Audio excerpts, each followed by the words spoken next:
Hello, good morning everyone. So now continue our class 10 science biology portions. So our today's question is, देखिए everyday आपको 5 questions at least लिखाया जा रहा है, explain किए जा रहे हैं, तो उन 5 क्वेश्चन को आप एक दिन में अच्छे से प्रिपेयर कीजिए।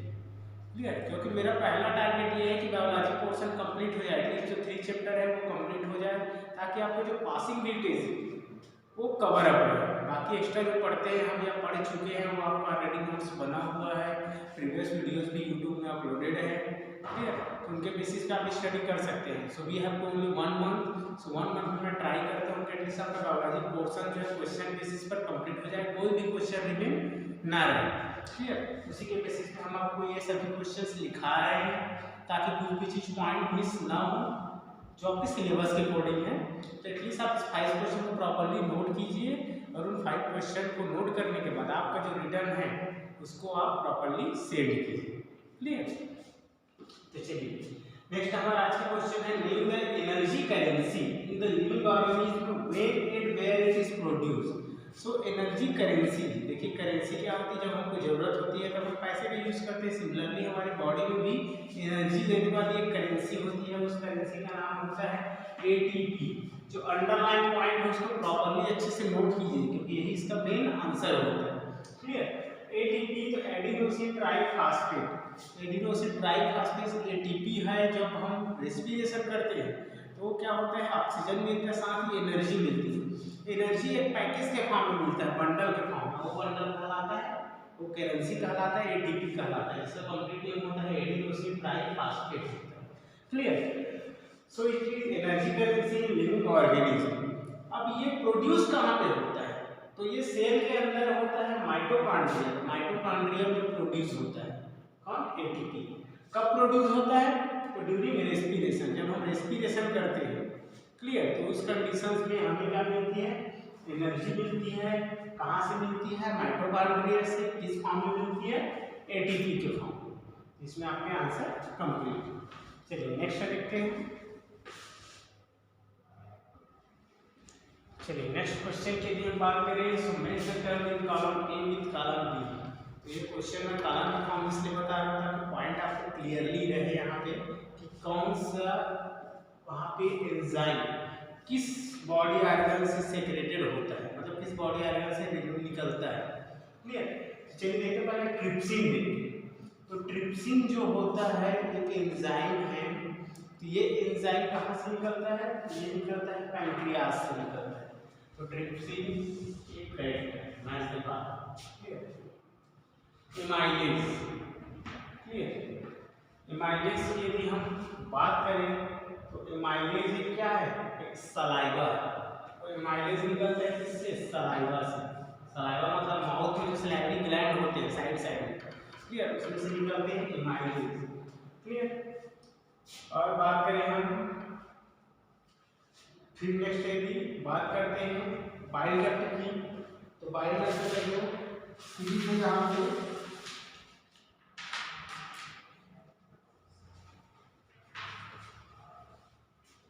बाइल डक्ट रिलीज होता है किससे, लीवर से रिलीज होता है।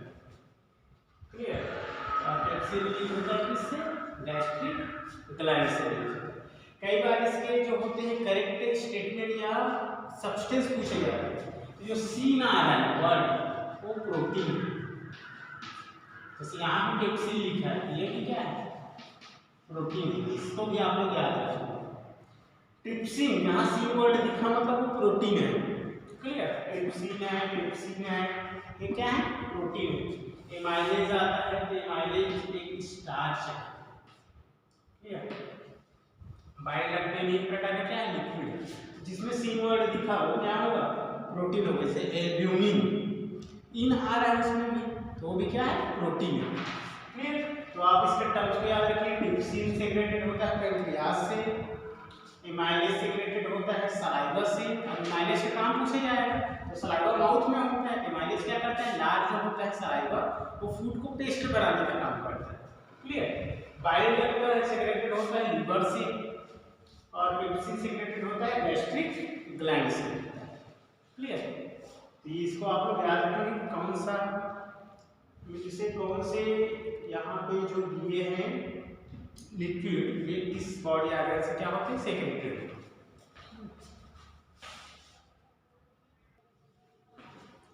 नेक्स्ट देखते हैं, that is the most important question of this chapter, that which of the following has shorter small intestine. Mean to say इसमें से किसका स्मॉल इंटेस्टाइन शॉर्ट होता है, लंबाई में कम होता है। तो पहले तो आप देखेंगे कि इनमें से कौन आपको डिफरेंट लग रहा है। देखिए एक तो है sheep, horse, buffalo and lion. तो जनरल कॉन्सेप्ट है, डिफरेंट कौन सा है, लायन। तो आंसर क्या होगा, लायन। अब मैं इस बेस पे बताऊं कि ये तो गलत होगा कि डिफरेंट है, इसलिए बोल रहे हैं। तो रीजन ये समझिए, लायंस मीन से जो ओनली मांस खाने वाले होते हैं, क्लियर, क्या है ये मांस खाने वाले, जो कहलाते हैं कार्निवोरस कहलाते हैं। कार्निवोरस जिसको आप हिंदी में बोलते हैं मांसाहारी होते हैं। और जो कार्निवोरस होते हैं वो किसका मांस मीट से क्या होता है, उसमें क्या रहता है, प्रोटीन्स होता है। क्या होता है, प्रोटीन्स। कार्निवोरस मांस मतलब क्या है, प्रोटीन है, और प्रोटीन जो है इजीली डाइजेस्ट हो जाता है। प्रोटीन क्या होता है, इजीली डाइजेस्ट हो जाता है। इजीली डाइजेस्ट होने की वजह से जो कार्निवोरस होते हैं उनका इसके स्मॉल इंटेस्टाइन क्या होता है, दैट शॉर्ट स्मॉल इंटेस्टाइन। उनका इंटेस्टाइन जो होता है, मतलब आंत जिसको बोलते हैं, उसकी लंबाई कम होती है, क्योंकि ये किसका सेक्रेशन करते हैं, डायरेक्ट मांस खाते हैं। मांस मतलब क्या होता है, उसमें प्रोटीन होता है, प्रोटीन जो जल्दी डाइजेस्ट हो जाता है। क्लियर, सुनने में थोड़ा अजीब लग रहा होगा, बट ये क्या होता है, इजीली डाइजेस्ट हो जाता है। तो इजीली डाइजेस्ट होता है मतलब इनकी जो इंटेस्टाइन होती है उनकी लंबाई कम होती है। अब देखिए एग्जाम्पल में जरूरी नहीं कि सिर्फ लायंस या जितने भी कार्निवोरस है, कार्निवोरस मतलब ये चीजें जो डायरेक्ट किसको इंटेक करती हैं, मतलब जो डायरेक्ट किसी कंज्यूमर्स को ही इंटेक कर लेती है, ये आते हैं किसमें, कार्निवोरस में आते हैं। बाकी हम बात करें शीप की, हॉर्स की और बफेलो की बात करें, तो ये आते हैं हर्बीवोरस में आते हैं। हर्बीवोरस में से जिसको आप लोग बोलते हैं शाकाहारी, क्या बोलते हैं, शाकाहारी। और जो शाकाहारी मतलब जो हर्ब्स होते हैं, पेड़ पौधे होते हैं, उनमें होता है स्टार्च होता है। क्या होता है, स्टार्च। जैसे हम डायरेक्ट हम लोग तो पका के खाते हैं, बट ये डायरेक्ट इंटेक करते हैं, तो उनमें होते हैं स्टार्च होते हैं। तो इधर कार्बोहाइड्रेट होते हैं, क्लियर, कार्बोहाइड्रेट स्टार्च भी कार्बोहाइड्रेट ही है, और कुछ अमाउंट में क्या होते हैं, फैट भी होते हैं, clear.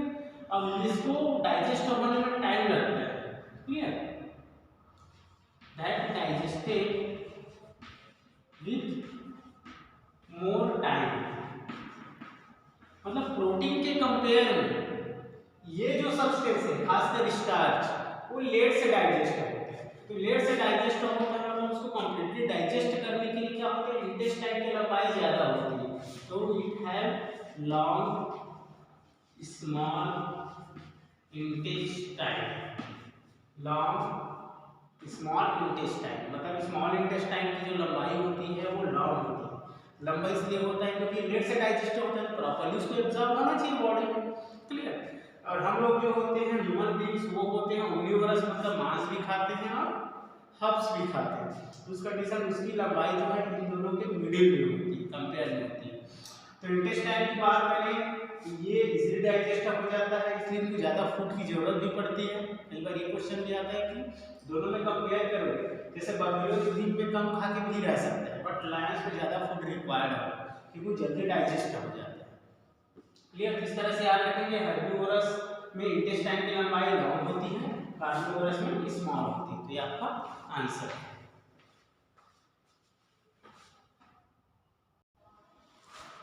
So next question is here. Explain how the separation of oxygenated and deoxygenated blood is useful in humans.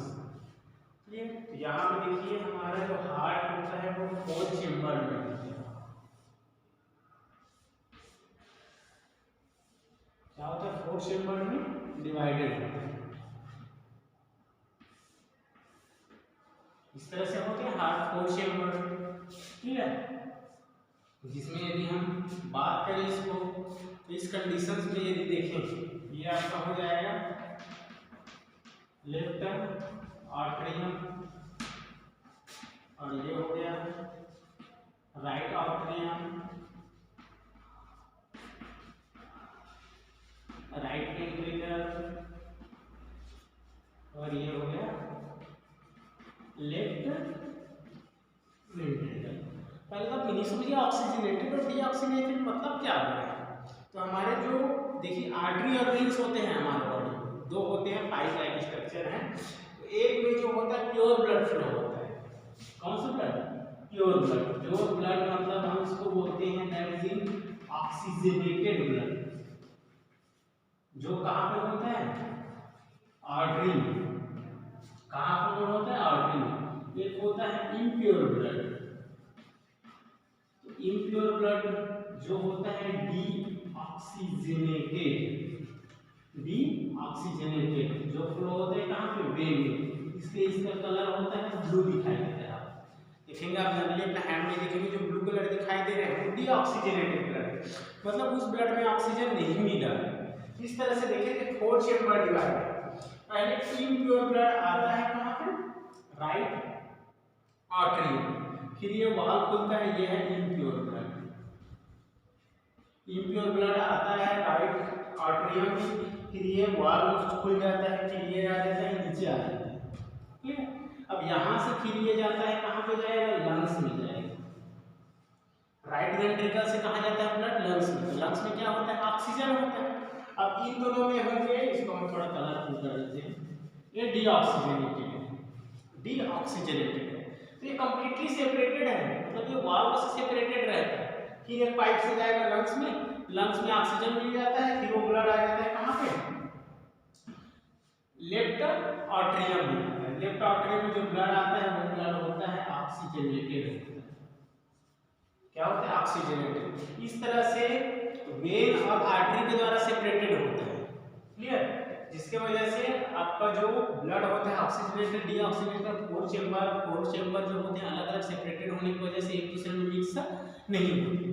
Impure आएगा कहाँ पे? राइट वेंट्रिकल में। राइट वेंट्रिकल से जाएगा राइट, सभी राइट आर्टरियम में आता है। राइट आर्टरियम से राइट वेंट्रिकल, वेंट्रिकल से जाएगा लंग्स में, लंग्स से फिर ऑक्सीजनेटेड हो जाता है। ऑक्सीजनेटेड होने के बाद फिर आता है कहाँ पे? Left atrium. लेफ्ट आर्टरियम से लेफ्ट वेंट्रिकल में जाता है। इस तरह से ब्लड जो है फ्लो होते रहते हैं। दो अलग अलग पाइप होते हैं, एक प्योर ब्लड, एक इम्प्योर ब्लड, इस तरह से सेपरेटेड। चलिए क्वेश्चन और देखते हैं। So here that next question is why is double circulation of blood necessary in humans? पहले तो मीनिंग समझ लेते हैं। डबल सर्कुलेशन का मतलब क्या होता है? कुछ में ओपन सर्कुलेशन होते हैं। तो डबल सर्कुलेशन मतलब ये है वहाँ पे कि जो 4 चेम्बर हार्ट वाले एनिमल्स होते हैं, यहाँ देखिए ऑल एनिमल्स हैविंग, सभी एनिमल्स में 4 चेम्बर हार्ट नहीं होता, कुछ में 3 चेम्बर हार्ट भी होते हैं। मतलब उनके हार्ट 3 चेम्बर में होते हैं। तो 4 चेम्बर हार्ट वाले उनमें डबल सर्कुलेशन होता है। डबल सर्कुलेशन मतलब जिसका मैंने इसको डायग्राम इसीलिए अभी भी रखा है में, मतलब एक सर्कुलेशन में, मतलब जैसे कि वेन है तो वेन में आ रहा है इम्प्योर ब्लड एक टाइम पे, उसी टाइम इम्प्योर ब्लड फ्लो हो रहा है कहाँ से? हार्ट के राइट साइड से, राइट आर्टरियम और राइट वेंट्रिकल। फिर हो गया लंग्स में, तो लंग्स से फिर आता है यहाँ पे आर्टरी के द्वारा। आर्टरी के द्वारा क्या आता है? प्योर ब्लड आता है। कहाँ? लेफ्ट आर्टरियम और लेफ्ट वेंट्रिकल से। तो देखिए एक ही टाइम पे इम्प्योर ब्लड फ्लो हो रहा है किसमें? वेन में, उसी टाइम पे। तो एक सर्कुलेशन ये हो गया। उसी टाइम पे आर्टरी में प्योर ब्लड फ्लो होते रहते हैं। तो इस तरह से आपके मान के चलिए पूरे बॉडी में 2 पाइप लगी हुई है। एक पाइप है इम्प्योर ब्लड का वेन, दूसरा पाइप है प्योर ब्लड का आर्टरी। इस तरह से दोनों एक साथ फ्लो होते रहते हैं, इसलिए इसको बोलते हैं डबल सर्कुलेशन। अब इसका circulation of blood necessary in human beings.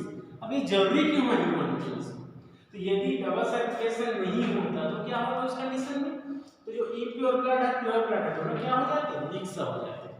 दोनों क्या हो जाते हैं? एक दूसरे में मिक्स हो जाते हैं। फिर इसको सेपरेटेड करना या बॉडी में सर्कुलेटेड करना, ये क्या प्रॉब्लम क्रिएट होता है। क्लियर? तो इस तरह से ये क्या करता है, डबल सर्कुलेशन दोनों ऑक्सीजनेटेड ब्लड को और डीऑक्सीजनेटेड ब्लड को दोनों को सेपरेट करके रखता है। तो ये हमारे बॉडी के लिए कंपल्सरी। तो ठीक, इतना क्वेश्चन कंप्लीट कीजिए और फिर ग्रुप में सेंड कीजिए। Okay, thank you.